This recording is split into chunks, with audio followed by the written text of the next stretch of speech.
Naxçıvan Dövlət Universitetinin kollektivi Konstitusiya və Suverenliyi ili çərçivəsində Heydər Əliyev sarayında təşkil olunan məhdud fiziki imkanlı şəxslərin və istedadlı qadınların rəsm verilişlərindən ibarət sərgi satış yarmarkasında iştirak edib. Naxçıvan Dövlət Universitetinin rektoru Elbrus İsayev və Naxçıvan Muxtar Respublikası Ailə, Qadın və Uşaq Problemləri üzrə Dövlət Komitəsinin sədri Ramirə Seyidovanın iştirak etdiyi sərgidə 300-dən çox müəllifin 10 mindən artıq əl işi nümayiş etdirildiyi bildirilib.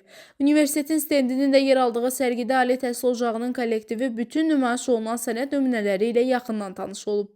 Rektor Elbrus İsayev qeyd edib ki, Konstitusiya və Suverenliyi ili çərçivəsində Muxtar Respublikada keçirilən müxtəlif tədbirlər sırasında yer alan bu sərgi satış yarmarkası mahiyyət etibarilə həssas və çox uğurlu layihədir. Burada sərgilənən rəsm verilişlərinin ictimai nümayişi məhdud fiziki imkanlı şəxslərə dəstək və özlərinə inamlarını artırmaq baxımından olduqca önəmli təşəbbüsdür. Qeyd edək ki, sərgidə Universitetin İncəsənət Fakültəsinin Təhsil Sənət Kafedrası müəllimlərinin, rəngkarlıq, təhsil sənət müəllimi ixtisaslarına təhsil alan tələbələrin hazırladığı əl işləri nümayiş etdirilib. 22 ədəd yağlı boya ilə işlənmiş rəsm əsəri, 20 ədəd bədii tikmə nümunəsi, 4 ədəd muncuqla hazırlanmış əl işi, 3 ədəd ağac üzərində yağlı boya əsəri və 3 ədəd vitraj nümunəsi olmaqla ümumilikdə 52 ədəd əl işi sərgidə yer alıb.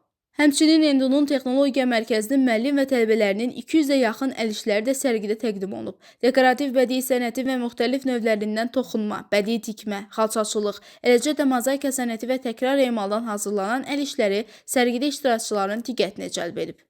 Qeyd edək ki, sərgi Naxçıvan Muxtar Respublikası Ailə, Qadın və Uşaq Problemləri üzrə Dövlət Komitəsinin təşkilatçılığı ilə həyata keçirilir və qadınların, eləcə də məhdud fiziki imkanlı şəxslərin istedadlarının üzə çıxarılmasına, sosial fəallıqlarının artırılmasına xidmət edir.